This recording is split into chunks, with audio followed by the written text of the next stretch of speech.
D2 Word Life here with the Great Collie's number one fanboy, Riptidz. Oh, no. Yes, you yes. are the Great Collie's number one fan. No, sir. You are mistaken. You are so happy he retained his title disqualification. No. You were the Great Collie fanboy. That's why you picked this show this week for us to review. No. Don't get it twisted, motherfucker.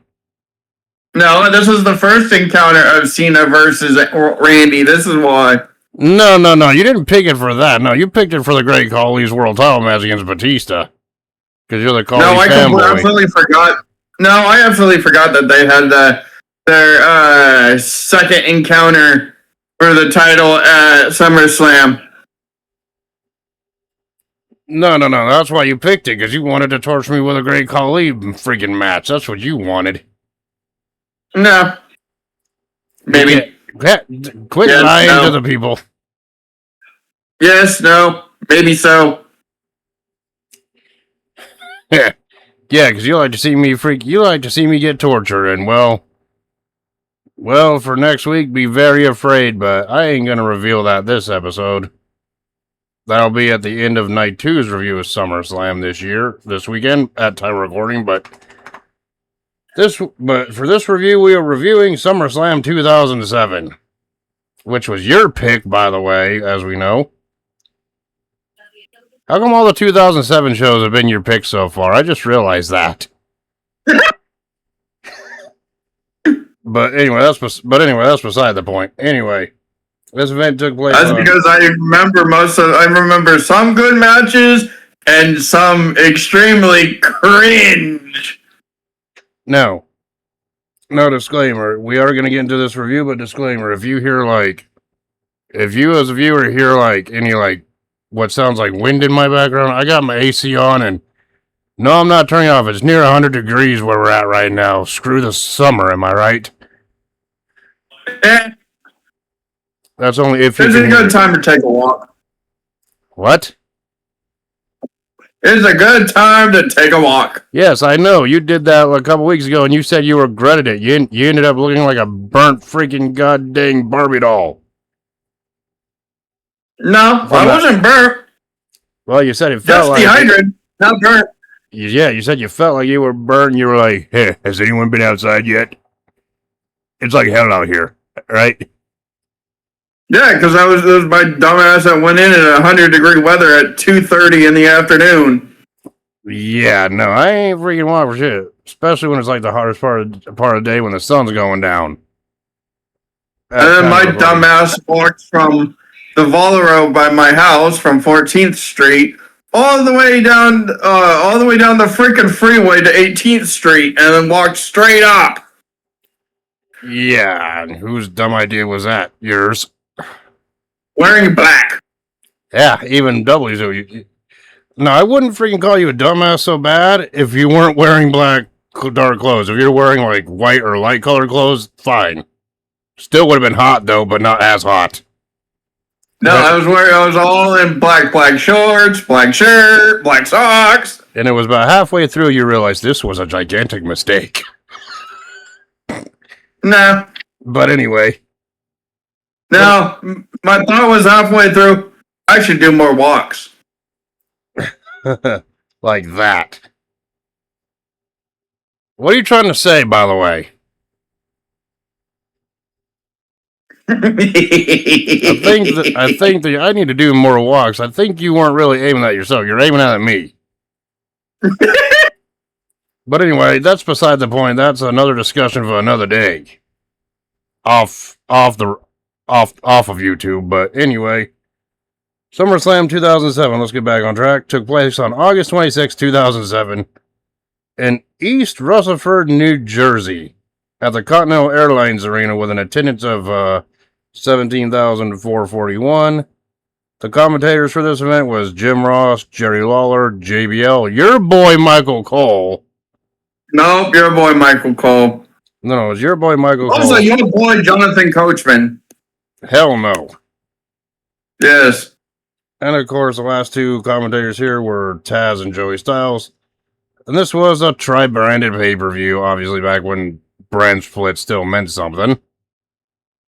So for the Jim Ross and Jerry Lawler were the Raw commentators, JBL and Michael Cole were the SmackDown commentators, and Taz and Joey Styles were the ECW commentators, which Taz and Joey Styles only got to commentate one match through this whole show. That sucks, right? Yeah, because there's only one match of ECW. Well, there was supposed to be more, but the people got injured, and then they just said, fuck it, we're just going to go with our only fucking ECW main event for the title, CM Punk versus John Morrison. I believe this one was CM Punk versus John Morrison 3. Also, but we'll get to that match when we get to that.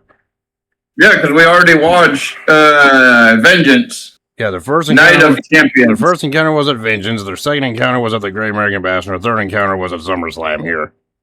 Right? Oh yeah. Well, they had 4 encounters total. Yeah, and their fourth encounter was on an episode of ECW about a month after this. But we'll talk about that, the third encounter, when we get there. Right? The ring announcers for this event were Lillian Garcia, Tony Chimmel, and Justin Roberts, and a special shout-out to the dark match that took place before the show went on air. And that was your boys, Lance Cade and Trevor Murdoch, defeating London and Kendrick in a tag team match. Or should I also, shout-out to the Saturday night main event! Oh, yeah? Oh, yeah, that was a Saturday night's main event that took place, I believe, several weeks before this event took place. In 2007, right? Yeah, it's Punk and Boogeyman versus Morrison and Big Daddy V. Oh, yeah? Now, let's see here.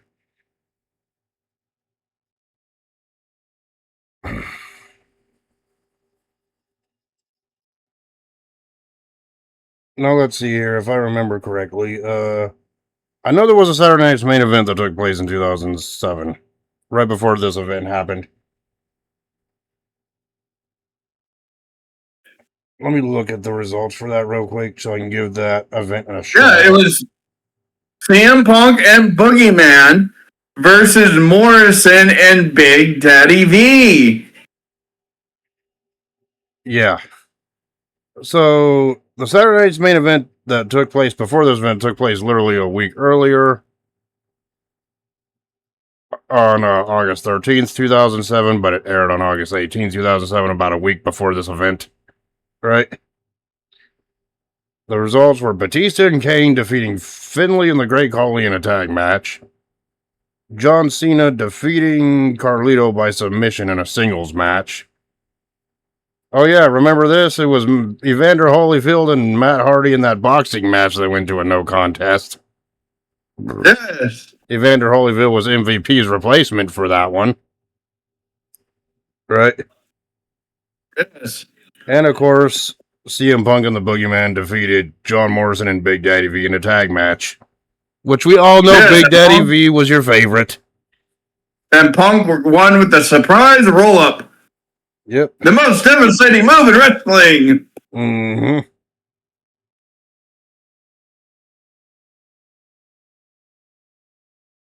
So anyway, going back to SummerSlam 2007 here. Anyway, we start off watching the hype video package hyping up the main events of Cena and Orton, Batista and Khali, Rey Mysterio's return, and then the return of Triple H gets hyped up. Rey Mysterio and Triple H were returning from their respective injuries during this event, right? Yep. Rey Mysterio returning from a knee injury, Triple H returning from a second torn quad injury. Right. So yeah, after the hype video package, take a shot at we see a shot of the arena, the pyrotechnics going off. We get welcomed to the show by the commentators, and the first match we see is Finlay going one-on-one with Kane. And of course, Kane had bandaged ribs, selling freaking selling like a kayfabe rib injury that happened to him on SmackDown prior. No, he had a rib injury from Finley smacking the shillelagh into his ribs. Yeah, and then Kane was wearing the bandages on there, selling the injury. Now that's how you sell, unlike you in 2K. Go fuck yourself, because I know there's more coming. Hey, I didn't even say that. I didn't even say any of those references in the last review video, I don't think. Yes, you did.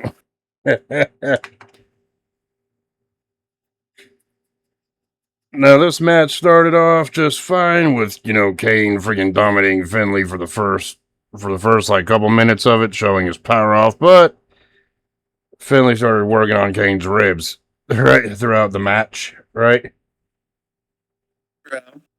And of course, Kane came back, got in control, and then the Cruiserweight Champion Hornswoggle came out, right? Because, what's a Finley match in 2007 without freaking Hornswoggle showing up, you know what I mean? Of course, Hornswoggle got in the ring, looked like he was about to attack Kane, but he was like, nope, I'm out, right? That's because fucking Kane was going to chokeslam his ass, and Finley had to come and save him again. But yeah, freaking, Hornswoggle the first time, CK was like, nope, fuck this shit, I'm out.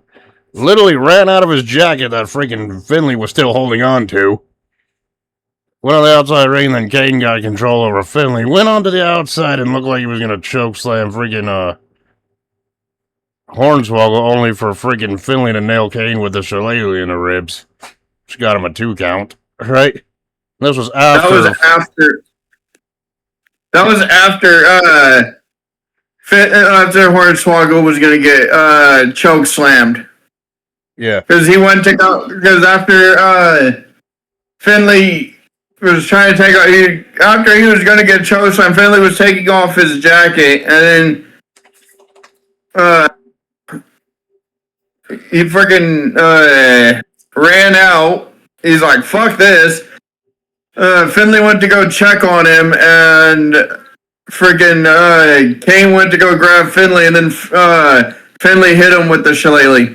Yeah. Oh yeah, that's what happened after Kane teased a double chokeslam, which didn't pan out. I remember at one point Kane tried to chokeslam Finley, but couldn't do it. Do the ribs. Yeah, because after he got hit in the ribs the second time, that time he freaking grabbed Finley and tried to chokeslam him, but he wouldn't do anything. But yeah, after the rib shot with the shillelagh, Finley went for the pin, but Kane kicked out, causing Finley to get frustrated, but Kane was eventually able to battle back, nailing a chokeslam to Finley and getting the 3 count. Yeah, because freaking Finley went and got Hornswoggle again to freaking throw him on Kane, and Kane fucking picked his ass up and chokeslammed him. Yep. So that was the end of the Cruiserweight title. Goodbye. Yeah, I think it was like maybe a month after this that the Cruiserweight title was retired. Considering we know the storyline that freaking Hornswoggle would be involved in later. Right. But your Kane picking up the win here. Your thoughts on this opener? It was a good match. Yeah. Yeah, it was an alright match. I think it was a good way to open up, but it wasn't the best opening match I've seen, but, I've seen worse opening matches when reviewing these shows. At least this match was longer than 18 damn seconds. See what I did there, boy? You're like, I'll never let it go, right? That was still a great match. No, it wasn't. It was garbage. Yes, and you know it. Nope. This is the part of the show where he just says stuff to antagonize me.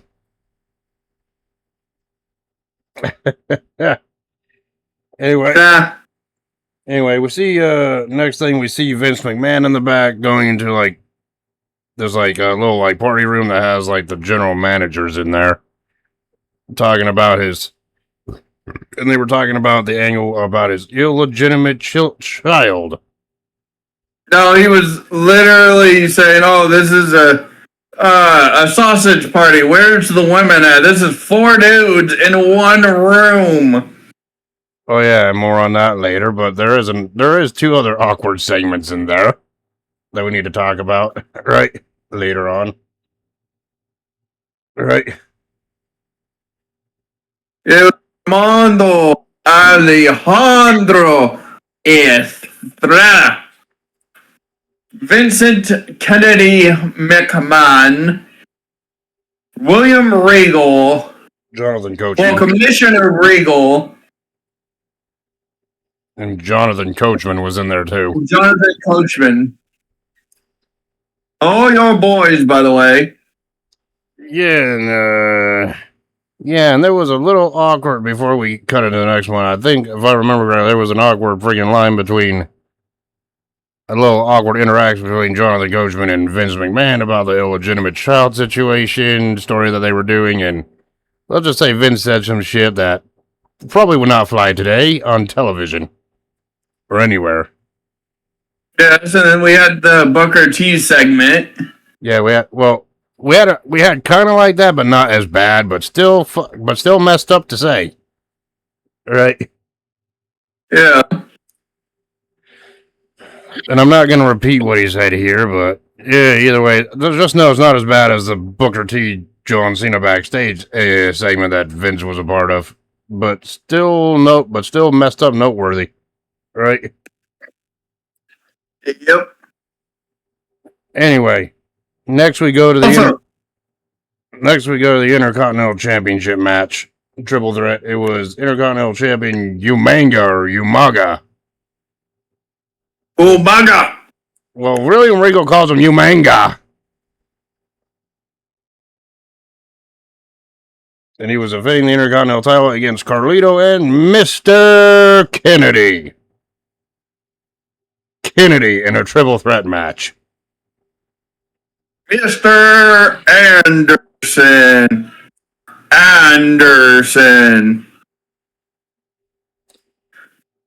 And you know, this one's kind of interesting because this one was a triple threat match between 3 men that are considered heels, even though they were trying to push Umaga as like a tweener going in between heel and face. Which, to me, someone like the late Umaga being a fan favorite character just doesn't mix. You know what I'm saying? It's kind of like turning the Miz face. It just doesn't work. You know what I'm saying? In my opinion. But anyway, it's like Kennedy and Carlito tried to form an alliance to attack Umaga, but Umaga quickly got the upper hand on both of them. Right? Yep. Because Umaga is a freaking Samoan bulldozer. He was big, huge, super heavyweight. There ain't no double teaming him. Unless he allows it. Right? Yeah. And of course, eventually Carlito and Kennedy freaking beat down Umaga. Especially after Carlito drop kicked Umaga on the outside. Putting Umaga down temporarily, but not for long. And right when Kennedy thinks, okay, the alliance is solid, what does Carlito do? He turns on Kennedy and attempts to pin him with a roll-up for a 2 count. Right? Yep.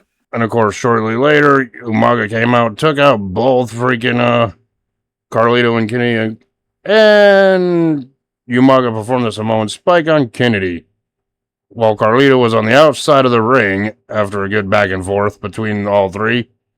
Short, sweet, and simple. Umaga picked up the win to retain the Intercontinental title by pinning Kennedy here. Your thoughts on it? It was good. Was it the best Umaga match I've ever seen? No. Was it the best match either man had in their career? I don't think so. I think I've seen better. Right? No, one of the best matches was fucking when Umaga faced Jeff Hardy for the Intercontinental Championship when they both went off the fucking truck. I don't remember if that was for the Intercontinental title or not, but I remember that freaking spot that Jeff Hardy did with the Swanton off the truck. Yeah, it was for the Intercontinental title. I believe that was at Extreme Rules, I believe, the following year. Not too sure on that. I'm not too sure on that, but either way, that was I remember that brawl being actually decent. Right? Leading up to that big moment, right? Yeah, they both went off the fucking truck. Yeah. But yeah, I thought this match was okay. This triple threat was okay. It did its job. It did what it needed to do. Yeah, it fucking solidified Umaga's career as a fucking fan favorite heel.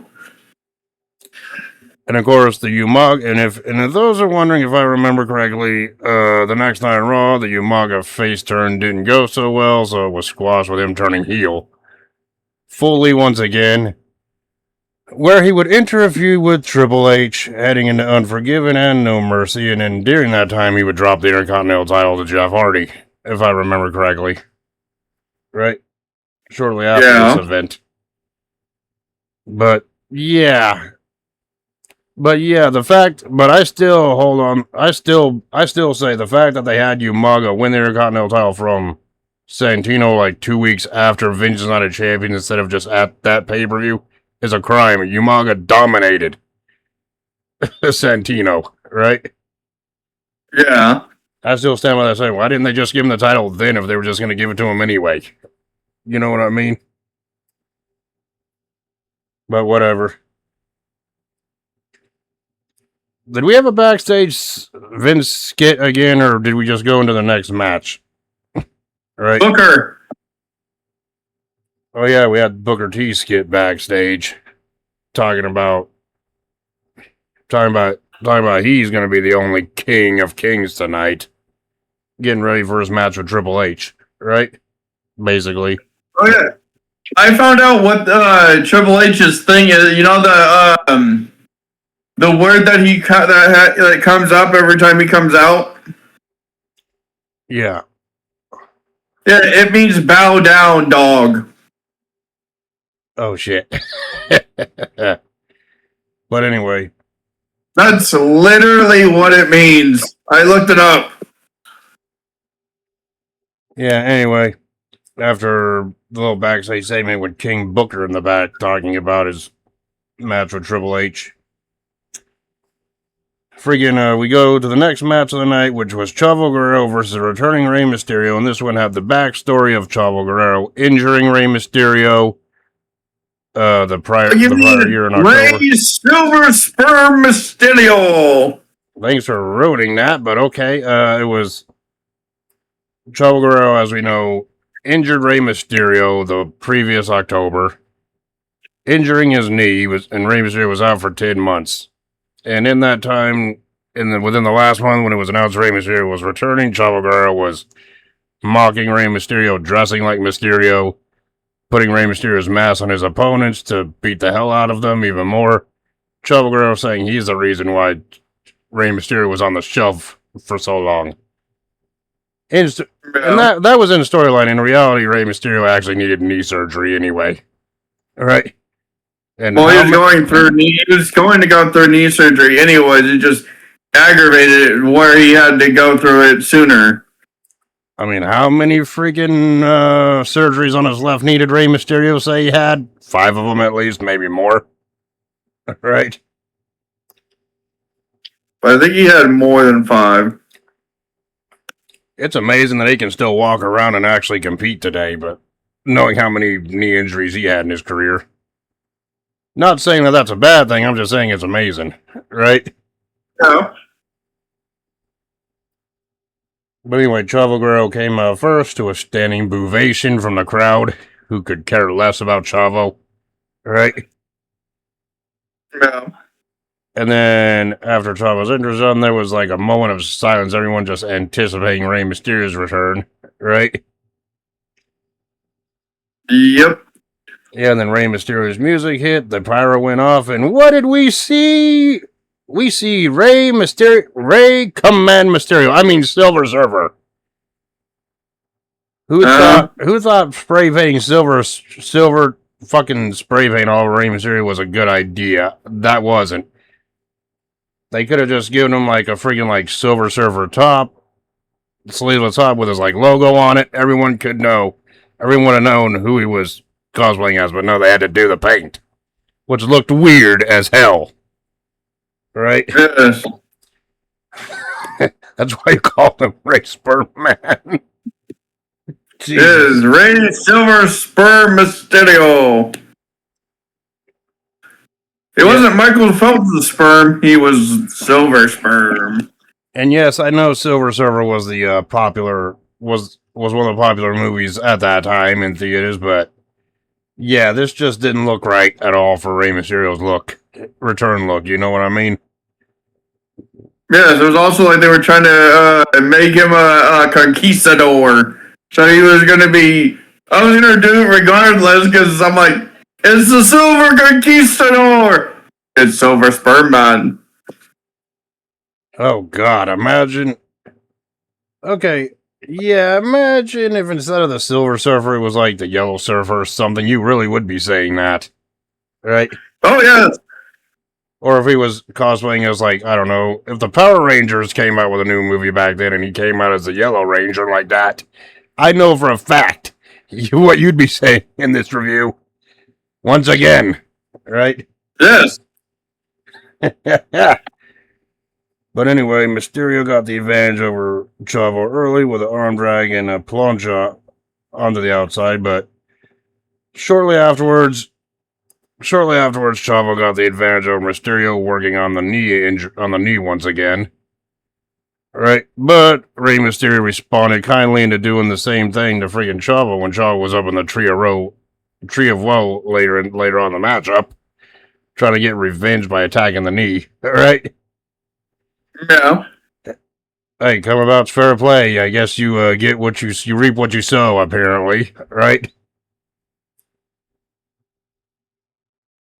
But, you know, after a good back and forth, Miss Chavo with the more grounded attacks, Mysterio with the more high-flying offense, like usual here, Chavo was able to nail the gory bomb, but Mysterio kicked out.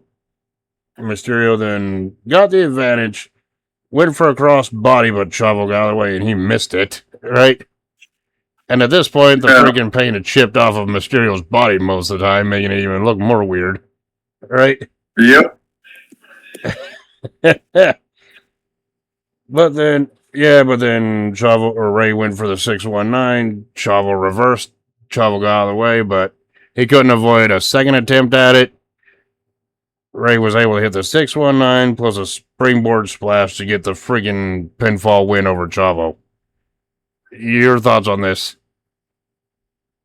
It was a decent match to continue their rivalry. Yeah, and I think the rivalry would come to an end like about a week or two later on SmackDown when they had an I Quit rematch against each other, which Rey also won. Right? Yep. Because it was shortly after that, Rey Mysterio was put into the world title picture, heading into Unforgiven, if I remember correctly. Oh, God, and we still have yet to review that show. Jesus. Right? Yep. I don't want to see another Khali world title match. Yes, you do. This is torturous. This one was bad enough. Right?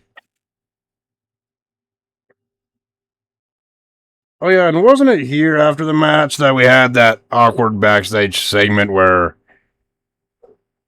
freaking Crime Time was in the back with Vince McMahon and the rest of the general managers back there?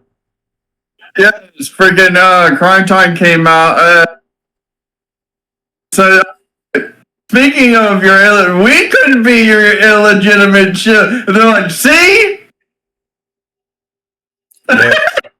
Yeah, and they started doing the money, yeah, dance, Congo dance around Vince and the rest of them, right? Yeah. I think it was JTG who took his freaking hat and put on Regal, and Regal freaking awkwardly joined in. I'm just like, this is cringe, right? Oh, no. The best part is fucking, Ron Simmons comes in and just looks at it like at Regal. After they all started, they were like, you were like, damn, right? No, it's damn. I'm like, that's awkward, right?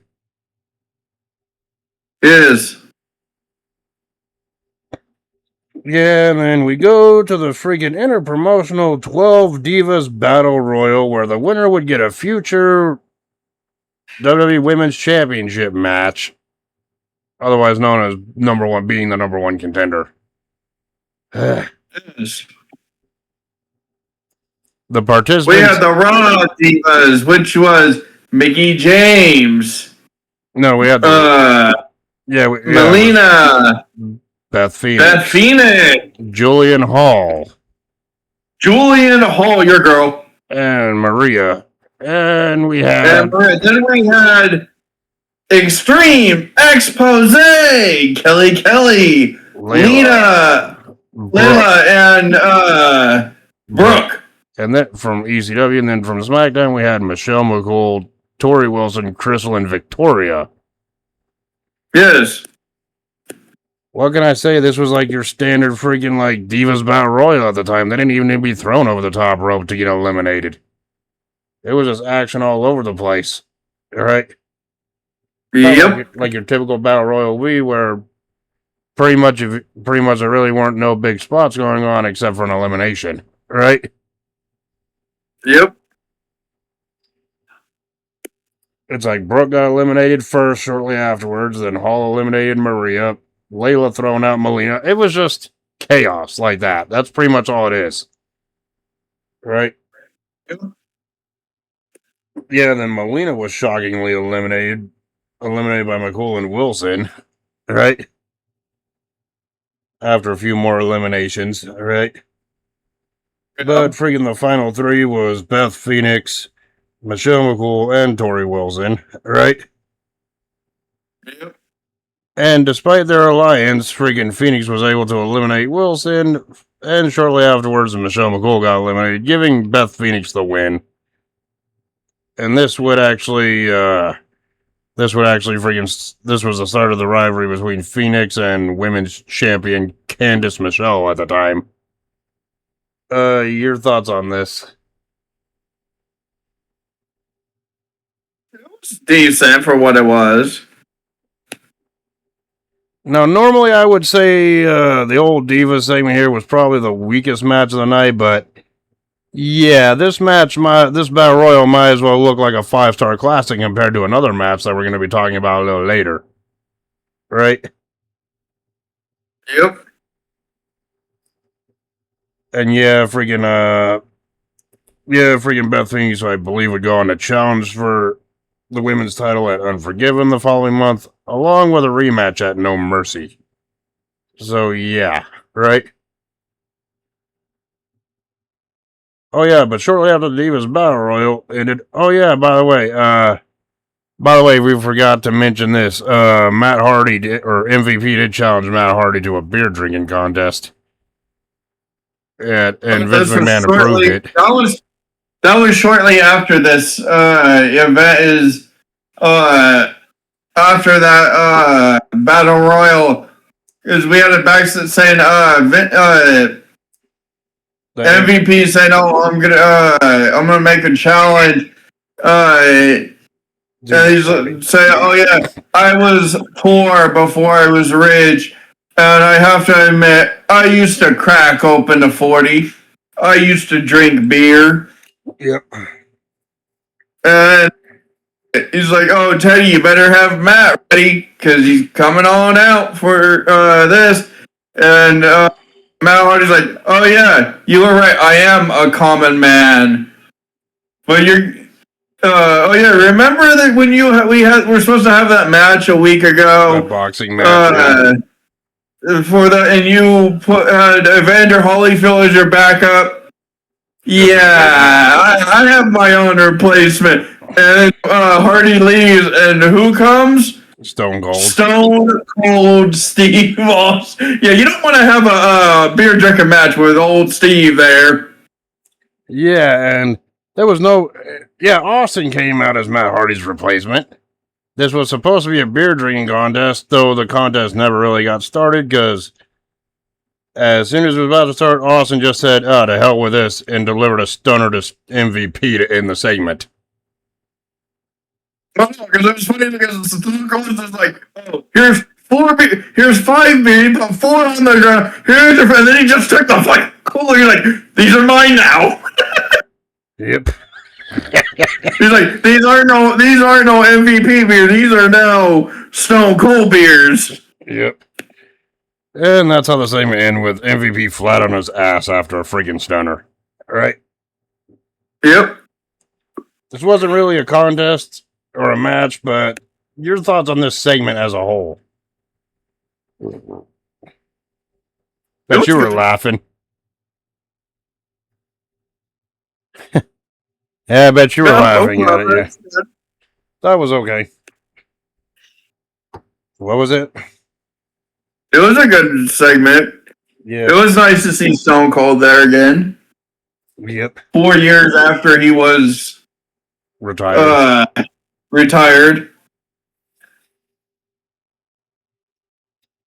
Because he got retired in 2003 at the SummerSlam. Or 2003 at WrestleMania, but either way, Austin out there is still fun to see. So next we have the ECW title on the line, or the WWE ECW title on the line. It was John Morrison, the champion, taking on CM Punk for a third time. Right? Yep. Oh, boy. As we know, John Morrison as Johnny Nitro freaking won the ECW championship, which was vacated at that point. Vengeance Night of Champions. Replacing a certain somebody that no-showed. We know who that is, and we know the reason why. Then it was shortly afterwards, John Morrison, or Johnny Nitro transformed into John Morrison. And Morrison went on to defeat CM Punk in a rematch for the title at Great American Bash. And then CM Punk once again retained his #1 contendership to challenge John Morrison here for a third time. Basically, right? Yep. So both men made their entrances. I think this was the debut of John Morrison's modern WWE theme. His original theme was pretty much the same, like, beat, but no lyrics dumped into it, right? Yeah. But this was the first pay-per-view came out with the lyrics in his theme song, right? Yep. Of course, CM Punk made his entrance, and a lot of people were like cheering for Punk, but not like the big crowd ovations he gets today, obviously, right? This is when he was like an upstart in ECW still, all right, trying to gain his footing in the main event scene, all right. And of course, Punk gained the early advantage, was at the beginning of it, just dominating Morrison, and then Morrison countered with a shoulder block attempt into a neck breaker into the ring. Morrison's high-flying abilities is also on point here, right? Yeah. And of course, Morrison tried to go for his swinging neck breaker, but failed. He got that turned into a freaking Russian clothesline. Yep. And of course, Punk was able to freaking come back, hitting a diving crossbody followed by an enziguri, but Morrison freaking counter Frankensteiner into a pin while using the ropes for leverage, getting the 3 count at the end. He didn't even counter, he just pushed him. Yeah, basically pushed him into the most devastating move, using the freaking the roll-up, using the ropes for leverage with his freaking legs. Or his feet on no, he literally didn't even counter. He just literally pushed Punk. Punk fell backwards. Morrison got off the top rope, went and pinned him, and then grabbed the top rope for more leverage. Yeah, I mean, this match felt like it ended rather abruptly because of that. Your thoughts on it? And Morrison retaining here due to leverage pin. Yeah, I didn't think it was the best match. Yeah, and then Morrison, as a heel, he did his job proving that he can't retain the title without cheating once again, but over Punk, but still. That was just pure highway robbery at that point. Right? Yep. So next we get a video package for the next match of the card. It was King Booker taking on Triple H. And yeah, they had the whole King Booker being like he's the king of Raw, forcing freaking Jerry Lawler to kiss his freaking like ring and Jim Ross to kiss his ring as well. Destroying Jerry Lawler's crown or in the process while Jerry Lawler did that. Then Jerry Lawler got the shit beaten out of him by Booker, right? No, Booker tried to make Jerry crown him king. Yep. And Jerry the King Lawler said no, broke the crown. Sharmell did a low blow to his Lawlers. So yeah, Sharmell during that segment was a dick to Jerry Lawler's Kings. Right? No, she was a dick to his Lawlers. Yep. Yeah.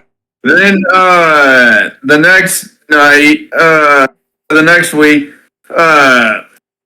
Booker tried to make Jim Ross kiss his ring, and Jim Ross wasn't going to do it, and Sharmell pushed him into it. Yep. And of course, That's also, when Triple H came out. yeah, also freaking they showed the video of Triple H being like, we can rebuild him. We will make him stronger, like a Terminator style vignette. All right? No, that was more of the $8 million man vignette of where the $1 billion man vignette that they were doing at the time where the $1 million man vignette because they the movie $1 Million Man where they rebuilt his body with $1 million. Oh yeah.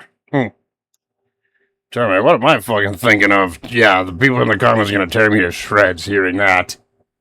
It wasn't even fucking Terminator related. It was the $1 Million Man I don't know why I, thing. I knew what it was. I don't know why I said the other movie title. All right. Because you only have half the brain I do. I'm not Sid. Fuck off. At least I didn't spell mind control. Ploof. Like, fuck off. You're like, fuck off. That was about a year ago. Shut up. Fuck off, bitch. Still funny as hell, right? It was mind control. It was mind control. But anyway, King Booker made his entrance first. All with Sharmell saying, "All hell, King Booker." Then we hear the beginning of the King of Kings theme, followed by The Game by Motorhead, which Triple H came out to. Yeah, and the word that he had title blasted on the top of the ring, the archway. Yeah, that's what literally says "bow down, dog." Yep. Because it was Gibless, Naito, cannabis and Arabic is dog.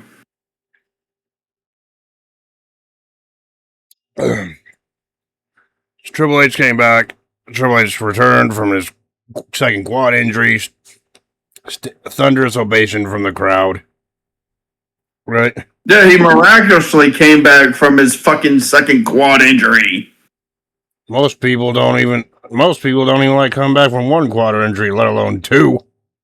Right? Yeah, the first one was when he came back and did his reign of terror. Yep. And this one, he came back. Everyone thought he came back too early, and this was a test for his quad. Yep. So the match started off after both men made their entrances here. Triple H gained the early advantage of the match, which ended up with Booker T on the outside of the ring, right? Trying to regroup. Oh yeah, and by the way, if you want to count this as a WrestleMania 19 rematch, I guess you could if you really wanted to. Right? Yeah. But, later on in the match, King Booker was able to gain control, or Booker was able to gain control over freaking Triple H, low drop kick. And of course, Triple H countered. And Booker T, it was like a counterfest back and forth throughout the majority of the match. None of them had the Until advantage very Carmel got often. involved. Then Charmel got involved, yeah. Which led freaking Triple H. And of course, Triple H gained the advantage, nailing a clothesline and a spine buster, but Booker came back with a clothesline and a bookend. And this was, I believe, after Charmel interfered. Trying to distract the ref, Yes. Triple H or something. Then Booker followed up with a He grabbed sidewalk Triple H's slam. leg. Of course, the bookend got Booker T a 2 count, I believe, right? And just Yes. and a little throwback to the WrestleMania 19 encounter, Booker T went to the top rope and tried to execute the Houston Hangover, which was his, spinning somersault leg drop from the top rope, right? The spinning leg drop. Yes. But unlike WrestleMania 19, Booker T did not hit the move. Triple H got out of the way, right? Unlike WrestleMania 19 when he hit the move, right? Yes. And then Triple H was able to recover, nail a pedigree after Booker T reversed the first one. The second attempt, Triple H got it. And unlike WrestleMania 19, Triple H did not take 11 years to make the pin on Booker T. Instead, he followed up with a cover immediately and got the 3 count. Your thoughts on this? It was a good match, but this was shortly led to the release of Booker T. Yeah, I think this was King Booker or Booker T's last WWE pay-per-view match before getting released about, I believe, a week or 2 later, doing the job to Triple H on the way out, and it would be, I believe, 2 months later in October or 3 months later in November where Booker T would actually make his debut in TNA. 3 months, 90-day no compete clause. Yeah.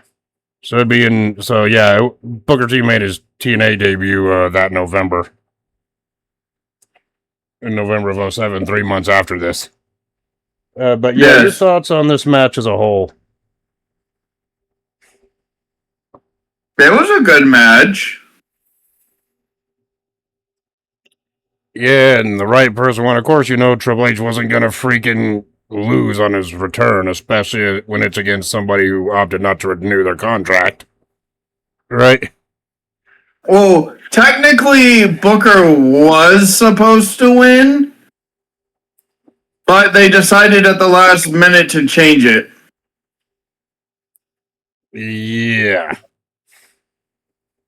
And Booker was fine with it. He didn't care at that point because he's like, yeah, I'm going to try to revamp myself outside because he was going through his own demons at that point. Yeah, and you know what's funny? I just realized this too. It was about a month ago when we reviewed the 2001 King of the Ring show, where Booker T made his WWE debut. Now we just reviewed Booker T's last match of his first run. Figure that one out. Yes. So technically we reviewed his debut and his first exit. Right? Yes. Basically. But yeah, I thought the match was okay for what it was. I mean, it wasn't the best match between those two, but then again, if I had to compare it to the WrestleMania 19 encounter, this one was way better. You know what I'm saying? And you know what was not so good? The World Heavyweight title match that we're about to talk about. Ugh. What are you talking about, buddy? We all know that this was your favorite match. Fuck that bullshit. I don't want to talk about this. All I know is Sorry, that buddy, but look at your contract. there is no contract. Is it imaginary? Yes, there is. Fine, I'm looking at the imaginary contract. I got my freaking reading glasses on right now. Obviously imaginary. Look at the fine print in section 3, subsection 4, paragraph 7. Okay, there's a part where there's a part where I get to call out the no sell fucking jokes. There's a Steiner math references right there. Wait, what is this right under it?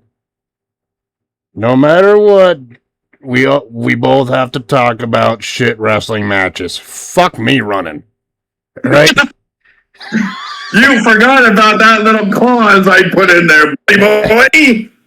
Yeah, well, that means you get to talk about it too. Yes. And? But anyway. Just because I have to talk about it doesn't mean I can't bring you down to my level. You always do. You're the one who made me review Heroes of Wrestling earlier this year. Still, go fuck yourself for that one. I got my revenge. But anyway. But you know what's funny? This match might as well look like a masterpiece compared to anything we've seen on that show. Right? Not by much, though. Right? Yeah, we get a little segment. Wait, didn't we get a little backstage segment with Vince first, the last one? I thought that happened after this match, before the main event.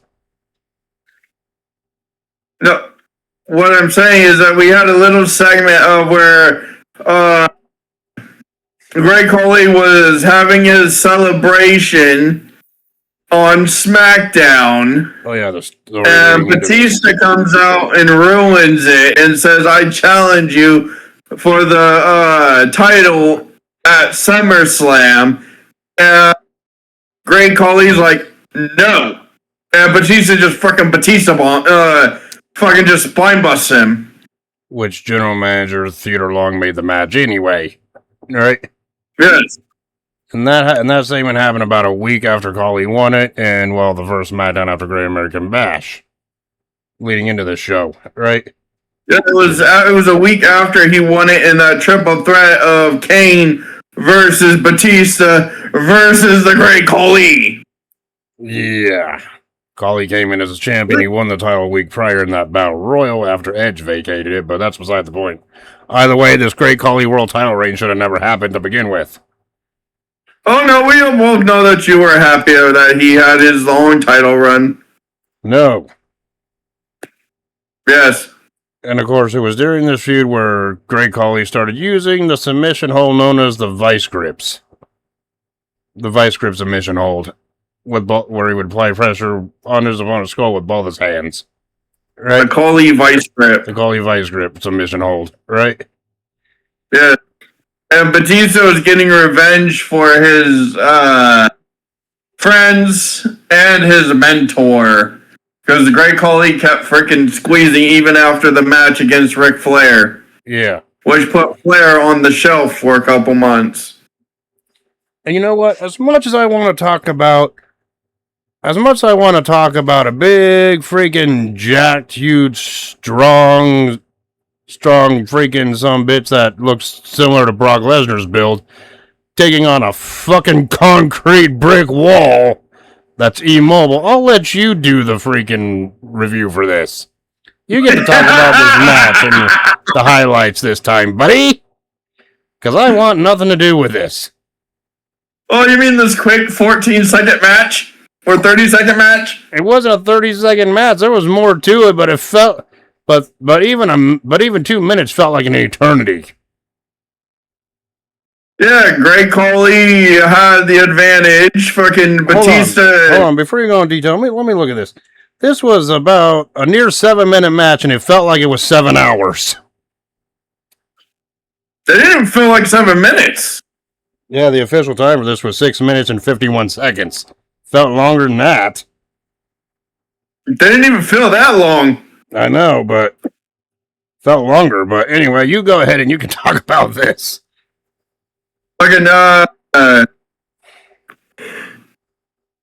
it's not going to even last me 6 minutes to fucking discuss this goddamn match. You mean this abomination? this match. Yeah, you talk about the Great Khali's match against Batista. Go on. What Freaking Khali comes out. Batista comes out. The challenger for the World Heavyweight title, Batista from Washington, D.C., Batista. And the champion from Punjabi, India, Great Khali. That made his translator Ranjan Singh look like a small person, and that guy is a normal, regular sized person. Khali was like, that's what? Because Great Khali was 7'1". I think it was 7'1" or 7'2" or 7'3", something like that. 420 pounds. Jeez, right? Or something, but I think he was like. I think he was 7'1.5", so they made him like 7'2" or something like that. Yeah. His Big Show was 7'1", or is 7'1". And the Great Khali's freaking hands were the size of oven mitts. How is Batista gonna handle this? It's literally, how's he gonna not get caught in the vice? Because Batista tried to go for a clothesline, and freaking Great Khali just stood there like I do in 2K. Hey, at least you acknowledge that you know selling 2K that time, so I didn't have to say it. Because I already knew you were going to fucking say it. Oh, you knew straight up. But go on. Yes.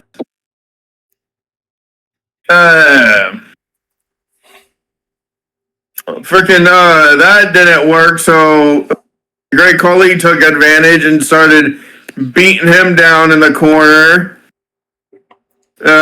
Everything is freaking after freaking Batista finally hit a spine buster on him, Great Khali's like, oh shit. Yep. Grabs a chair, hits Batista with it, disqualification. Which, that was a crap finish. Even JBL was saying that was bullshit for me. He's fucking 7'1", or 7'1" and a half, whatever it was, 7'2", whatever. Friggin' 400-pound monster, and he freaking does this. The fans deserve more, and Batista goddamn well deserved better than that. And what did Batista do after the match to get revenge for that chair shot, buddy? He fucking got hit him with the freaking spine buster yet again. He grabbed the chair and went to fucking town. Yeah, waffling the Great Khali in the back with it several times. Right? Out of frustration, obviously. And if the crowd was shouting bullshit, I'd be like, I agree with them. That match was crap and it had a crap finish. Yep. Moving on, we go to the final backstage segment with Vince. With Vince in the back, Jonathan Coachman came up and said, this woman thinks that this woman wants to have another illegitimate child with you. Next thing we know, we see... Vince is like... Jonathan Coachman's like, oh, there's a woman here. He's like, oh, so it's the woman that has illegitimate child, or had my illegitimate child. They're like, okay. He's like, bring him in. He's like, what? There's a complication about this. He's like, bring them in. Who comes in? Mae Young and Moolah. And Mae Young just started making out with Vince. And then freaking Jonathan goes like, the problem is that she wants to, William Regal was like, it's not that she had she wants to have your illegitimate. So Mae Young was making out with freaking Vince McMahon. On the freaking little couch that Vince was sitting on. Yes. And I'm just like, cringe as hell! Cringe alert! What the hell? Right? Yes. And Mae Young only stopped after Moolah pulled out her hair, getting her off of him. Right? Before they walked out. Yep. Right? And here's a little fun fact for you. That little segment was Moolah's final WWE on-screen appearance. She would pass away 3 months later in November of 2007. Yeah, because she was in the hospital. Yeah. Yeah, but anyway, yeah, that was cringy as hell to see, right? Yep. And of course, when it came to And that, you were saying, no. give me more Geritol City. No. In that situation, you were watching it and you were envying Vince McMahon saying it should have been me to lip lock Mae Young. No, it was more like you, but you were like, oh, that should have been me going for her tuna salad. No. You're the one going all Dolph Ziggler saying that, not me. Nope. Hell, you were talking to me about that segment yesterday saying it should have been me. No, that was you yet again. No. Yes. I don't think so, Scooter. Oh, I know so, Booter. Nope. That's you, Rufus. Yep. That's you, Cletus. No one sees a wizard, and no. Right? But anyway, after that awkward segment, we move on to the main event, which saw John Cena defend the WWE Championship against Randy Orton in their first ever one-on-one encounter on pay-per-view. Their first of many, as we know, right? Yes. And of course, this was John Cena on the verge of having a year-long title reign, and this was like 2007 Randy Orton, where he's not quite at the level of like Viper main event status, but he was working his way up to that point. Like, he was taking out opponent after opponent with that deadly punt kick to the skull at this point, right? Yeah. So yeah, Randy Orton was getting the punt kick freaking like put over as one of his finishers along with the RKO at this point, right? Yeah. And this was Randy Orton fresh off his feud with Dusty Rhodes, who he defeated at Great American Bash. Was named number one contender and now facing Cena here, right? Yep. And after the two made their entrances, here, it was, and the match was underway, it was back and forth for the most part at the start of the match, right? Until Orton gained the advantage after Cena missed a flying shoulder blow. What? Yeah, this isn't Randy hearing voices. This is Rev Theory, Randy. Yeah. The Burning My Light Randy, right? It was still, that theme song is still bad. They need to do a mashup of that and Randy Orton's I Hear Voices. Of course. For when he comes, because that would be fucking amazing. You might like the Burning My Light by Mercy Drive, because that's who freaking made the theme song. Rev Theory was voices. But either way, you may still like that theme song. There's a lot of fans who like that theme song. I don't have a problem with it, but Randy Orton went on statement and said he hated that theme song. For some reason, right? Oh, no, I'm saying that they should do a freaking mashup of it with it. So it's that, but it's also Rev Theory's voices. It'd be freaking amazing for a mashup. Well, there are freaking like people who make mashed up freaking songs with lyrics and shit. Maybe they can edit that and we can figure out how that would sound. Well, they already did. I'm just saying that WWE needs to do a mashup for that, because that would be an amazing heel theme for when he comes back from his injury as to come back to.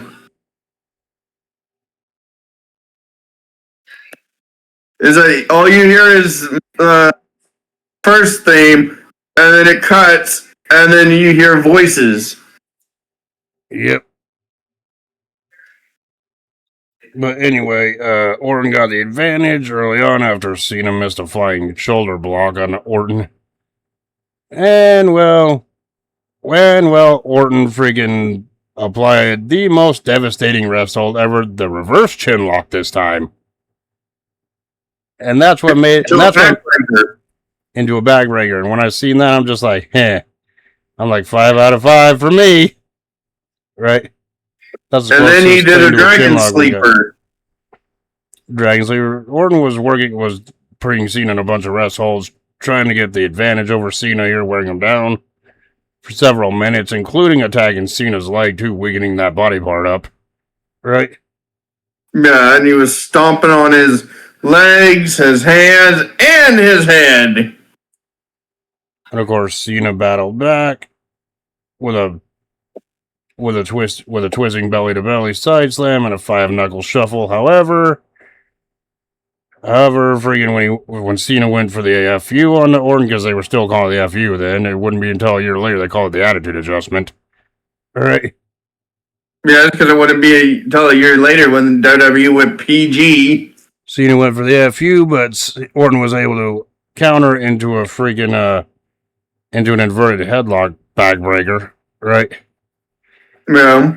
And then with Cena down near the end of the matchup, with Cena down, Orton kind of measured Cena up here, went in the corner and decided, I'm gonna go friggin' hit this punt on John Cena, but Cena was able to reverse that into an STFU. That was after he hit the RKO out of nowhere. Is when Randy was gonna the first do the punt. Yeah, because Cena did the STFU first. Randy got to the ropes. Cena was gonna go for another but that got reversed into a RKO out of nowhere, and then Randy freaking looks at Cena's like, no, I'm not gonna end it this way. I'm lining you up, motherfucker. And that's when another STFU was placed on Orton, but Orton got out of it, got to the ropes. And of course, after he got to the bottom rope, Orton hit another RKO onto Cena. But Orton was so wore down from the freaking both STFU holds. Well, he also hurt his knee. Yeah, he hurt his knee there too, and he couldn't capitalize immediately on the pinfall. Yeah, which this knee injury would take him out of action for a little while. So Orton, when he went for the pinfall, Cena kicked out. And then it was shortly afterwards, friggin' Cena was able to hit the FU on the friggin' Orton, thus pinning Orton to retain the title. Yep. Your thoughts on this main event with Cena taking the win over Orton here? What? It was a good main event. I thought it was the best match on the card. Was it their best encounter against each other? No, I think one of their matches that they had against each other in 2009 was better than their first encounter, but hey, this one ain't nothing to sneeze at either. Right? Well, I liked how his freaking dad fucking slapped the shit out of Randy. Yeah. I believe that was at the following month show, but it was good for what it was. This match wasn't the best Cena and Orton match, but it's not bad either. So now that we did our reviews for SummerSlam 2007, now we go to what I call our favorite portion of this review segment. That's our rating system and final grade. Kane defeating Finlay in that opener. I gave that one 3.25 out of 5. 4 3/33 star. Okay, Scott Steiner. What? I grabbed him and made it with Steiner in Steiner Mouth 101 with Professor Scott himself. Umaga defeating Mr. Kennedy and Carlito in that triple threat match to retain the Intercontinental title. I gave that one 3.5 out of 5. 4. Rey Mysterio defeating Chavo Guerrero in Rey Mysterio's return match. I gave that one 3.75 out of 5. 3.5 sperms. Oh, Jesus Christ. Beth Phoenix winning that 12 Divas Battle Royal to become number 1 contender for the Women's Championship. It felt like your average Battle Royal. I gave it 3 out of 5. it was inevitable that she was going to get the her chance at the title. So 3.5. Stone Cold Steve Austin defeating MVP in that beer drinking contest. Yeah, I didn't even give it a rating. It was NA. It was just a stunner. But for the freaking comedy segment, I gave that one a good old 5. Because seeing MVP get stunnered made me laugh. 1 billion laughing drunk faces. Yep. John Morrison defeating CM Punk to retain the ECW title. I gave that one 3 out of 5. It could have been better than it was. 2.5. Yep. Triple H defeating King Booker. I gave that one 3 3/4 out of 5 in Triple H's return match. 4. Not bad, not bad. Batista defeating the Great Khali by disqualification in that world title match. I gave it 1 out of 5, and that's being too nice. It really deserves a 0. 3.5. You just want to see the world burn. I just gave it 1, and that was being nice. And of course, John Cena defeating Randy Orton to retain the WWE Championship in their first one-on-one encounter on pay-per-view. I gave that one 4 out of 5. I give it a 5 out of 5. So yeah, my personal final grade for SummerSlam 2007 is a solid C. What would you say? B. And what matches would I recommend? Oof. Well, obviously, if I had to pick like 2 matches to recommend, it would be the WWE title match between Cena and Orton. And for the other match I would recommend, it would probably be the Triple H and Booker match. Or if you want to see freaking Rey Mysterio looking like cosplaying a Silver Surfer, which ends up looking like something else just for the meme, I would recommend the Rey Mysterio Double Barrel match. What match would you recommend?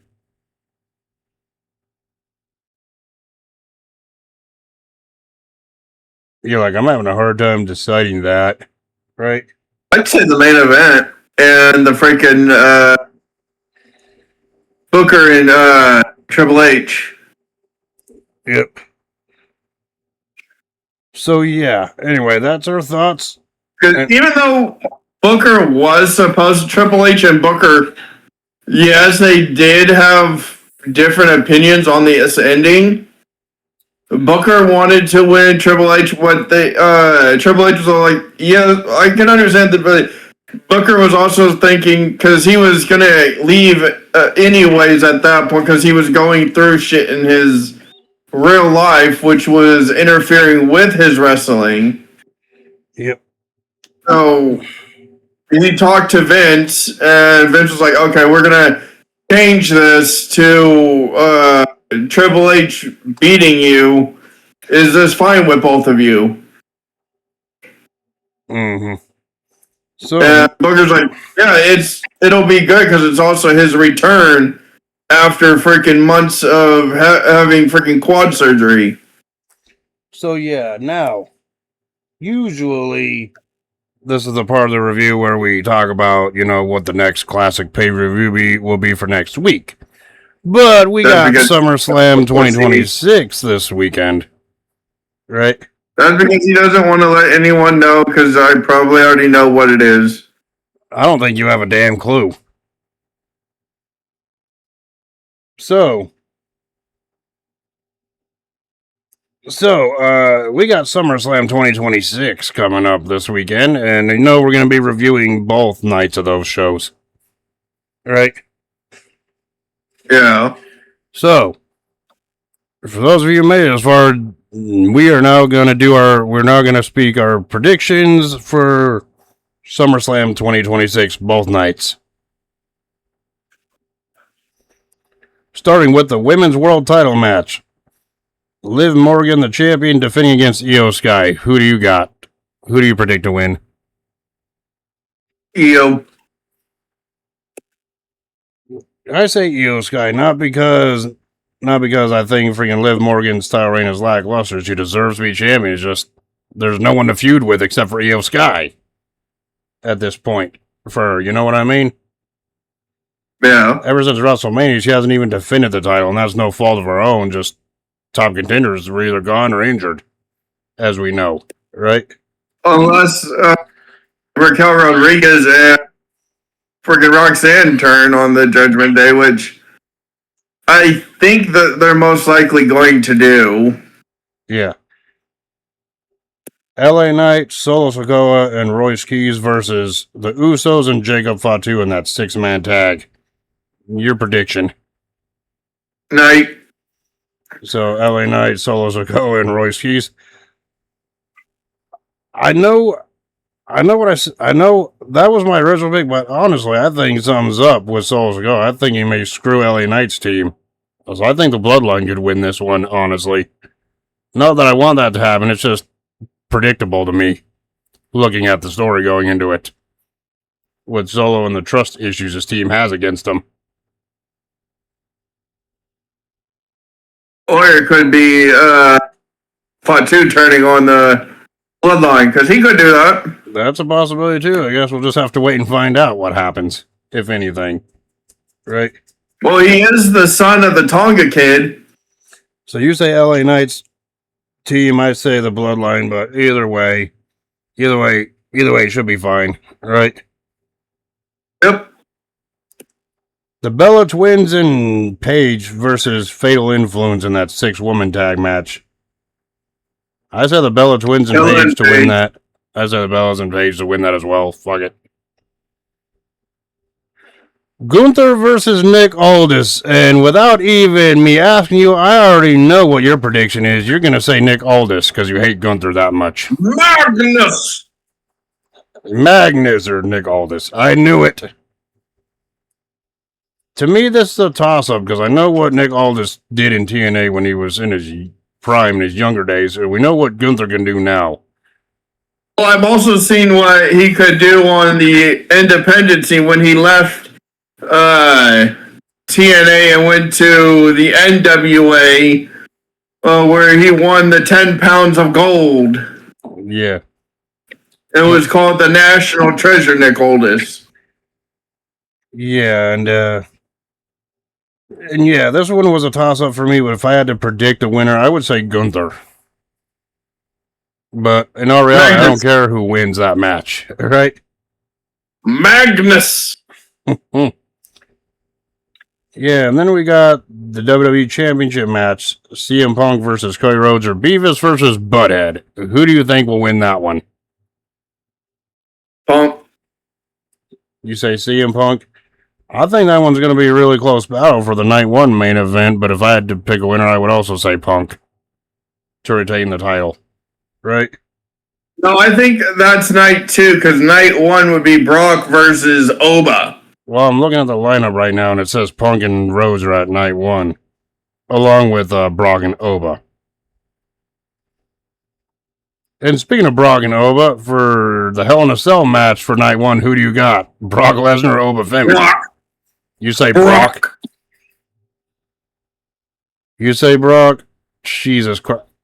To me, this is going to be a violent match, probably the most violent match of the weekend, obviously, but if I had to pick a winner, or predict a winner, I would say Brock, but either way, that match is going to be great. I don't care who wins, personally, between the two, and if rumor has it, this could be Brock's retirement match. Those rumors have been making the rounds since January about Brock's last match being at SummerSlam. That's what they were saying, is that it's Brock's last match because I think he wants to finish where he started, which was at SummerSlam when he debuted. Yep. 20-something fucking years ago. Yeah, 24 years ago when he won that title against The Rock in that main event. That we reviewed literally a week ago. But anyway, that was Night 1. Well, we literally just reviewed the debuting of Brock Lesnar, and now we're reviewing the supposedly the end of his career. So yeah, we went from reviewing his first world title win at SummerSlam to possibly his final match at SummerSlam and the final match of his career this weekend. Maybe, possibly. Yes. Right? And yeah, that's night one. So here's night two. Trick Williams and that fuzzy U.S. title belt being put on the line against returning Baron Corbin. Who do you got? Corbin. I say Corbin. Corbin deserves another run as U.S. champion, especially after a strong debut that he had. Returning all especially if they bring back his End of Days theme. Yeah, I hope they do, but who knows? Sami Zayn versus Finn Balor in the number one contenders match for the WWE title. Who do you got? Yeah, I understand Sammy's gripe that he never got his rematch, his one-on-one rematch after a 9-day title reign. But Finn Balor never got his rematch either. Yeah. And he was the first Universal Champion. So this one for me is kind of a toss-up, but who do you predict? Finn. I mean, I would like to see Sami Zayn in the title picture again, but Finn Balor hasn't been in the title picture in years either, so... And the way Finn is now, dude, he's even more fucking gunning for that title. So I guess if I had to predict, I would say Finn Balor to get the number one contender spot. Could be something different in the WWE title picture right now. Well, also, if Cody Rhodes wins the championship, it would literally be Bullet Club, old Bullet Club versus new Bullet Club. That would be kind of an interesting match to see, honestly. Because Finn Balor as Prince, when he was in New Japan... It's Prince Devitt, yeah. As Prince Devlin, was the leader of the Bullet Club, and then in 2019,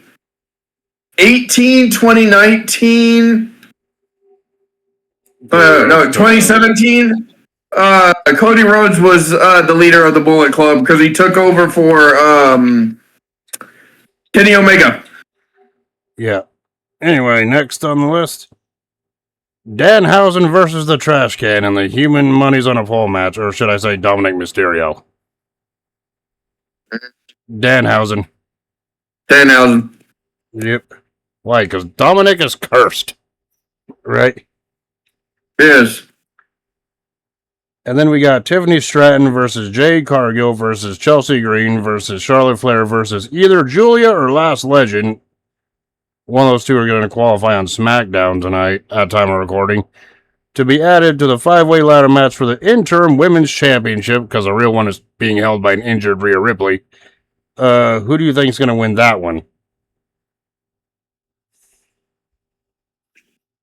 That's to be determined because I got to see who else is going to be in the match Well, either Julia or Last Legend is going to be the last spot being filled in that match, but if I had to make a prediction just based on who's in the match already, I mean, if Last Legend qualifies, there is a chance that she could win the interim women's title, but based on the 4 names already there, if I had to pick one, I would say freaking Jade Cargill again. I could be wrong. Or if they really wanted to, they could make it a fatal 5-way ladder match. That's what they're doing. They put Nia Jax in there, which she got fucked over twice. They could make it a 6-way ladder match, have Nia Jax be put in there. Or they could make it a triple threat with Julia, Last Legend, and Nia Jax. For the winner gets to qualify and Nia Jax wins it, but who knows, right? But out of the 4 that are already there, if I had to pick a winner, it would be Jade Cargill. Yes, I'm a fan of Chelsea Green. No, I don't think she's going to win it, though. No, you're a fan. It's Chelsea Green. Well, the fact that Chelsea Green has a pay-per-view match for a women's title is just good enough. At least during the review for night 2, you get to say the intro. For once, Yes. like you just did. So yeah, next, then we got Penta versus Chad Gable for the Intercontinental title. Penta. Yes, I predict Penta to retain as well. And last but not least, the match that I know you're looking forward to, No. buddy, No. is the World Heavyweight title main event. The champion, the Tribal Chief Roman Reigns against Seth Rollins. I refuse. Who do you got? You have to make a prediction. It's in your contract. No. Look at your contract. It's written in there, print as day. You have to make a prediction for every match that we It do. does not say I have to make a prediction. You gotta make your prediction. It's only fair. You made a prediction for every other match just because you hate this one. You have to predict the winner. I refuse. Okay, fine. I predict Roman Reigns to retain, probably due to interference from the bloodline, but since he refuses to give his prediction, let's just see what old wrestling group chat has to say. No. About this. Refuse. Now let's see here, because the prediction cards did come out, what was it, yesterday? Yeah, I refuse. Slam app. Now let's just see. Now this is the only way we're going to get your actual prediction, because you won't say it on recording. Well, according to your post that you gave us in Slam app yesterday when the prediction card came out, you predict Seth Rollins to win. Either. No, not according to what you picked for the prediction card, so you predict Seth Rollins to win the title. Okay. You just didn't want to say that out loud because you just don't want to say that out loud, do you? It would have been more shocking if you picked the other one. Right? No. So yeah, you never let me live it down. Of course I wouldn't. So yeah, your prediction for that is Rollins. My prediction of that is Reigns. Either way, I think it's going to be a good match. You're probably going to give it a 0, even if it's a 5-star worthy classic. Knowing you. 1 star. You can't even say that. The match hasn't even happened yet. So anyway. Negative stars. Fuck off with that bullshit. You gotta rate the matches fairly, you asshole. But anyway. Even though the rating system is pretty much objective, I know if that main event is a good match, I'll rate it as such. If I think it's a shit match, I'll rate it as such. Right? So anyway, you already know I have biased eyes for this fucking match, for this main event match that's coming up. So yeah, you're gonna hate the winner either way, despite the fact that Seth Rollins is the face going into it and the fan favorite, basically. Yes. I mean, Jesus, and I already know how you feel about our tribal chief. He ain't mine. I mean, I swear to God, Roman Reigns could come out there, say how much, and cut a promo saying how much he loves the fans, wrestle 5-star classic matches without interference or cheating, winning those dang matches, having the fans cheer him and get behind him every single time he wrestles, and hell, even go from part-time to full-time, hypothetically speaking, and you would still hate his ass.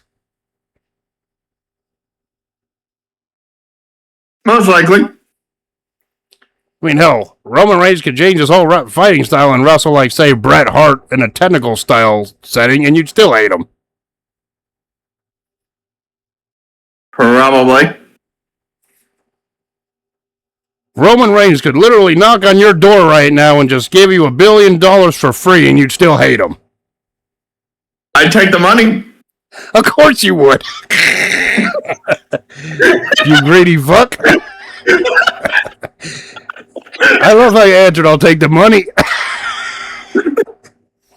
All right. And then all of a sudden you just get a message, oh, pack your bags, you son of a bitch. You're like, I just got $1 million handed to me by Roman Reigns or whatever. I still don't acknowledge him. You fuck. All right. And also, if you want to be part of Club WWE, you have to pay $99.99. So basically, you got to pay $100. I don't even. Yes. I'm not even interested in Club WWE. I know that you're supposed to get deals on show tickets and shit, but supposedly from what I read, but I don't even know the other deals on it or the other benefits of having that. You know what I mean? You could win gear. You could do survey, whatever. But yeah, no. Yeah, I'm not. I want you to pay $99.99 for the fucking shit. I'm like, no. Yeah, I think I'm good. I may be a fan, but I'm not that big of a fan to do that. This coming from someone who dropped $2,000 on 4 replica titles one time, but I ain't paying $100 for no club membership. Figure that one out. All right. Yeah, I need to get me a replica belt though. Yeah, but anyway, that's our predictions for SummerSlam 2026. Both nights coming up. So, and I will reveal what our next classic review will be after night two's review is over and done with and in the bag. So yeah, our next review is going to be SummerSlam Night 1 coming up. And then, so until then, we will talk to y'all later. Peace. Doses.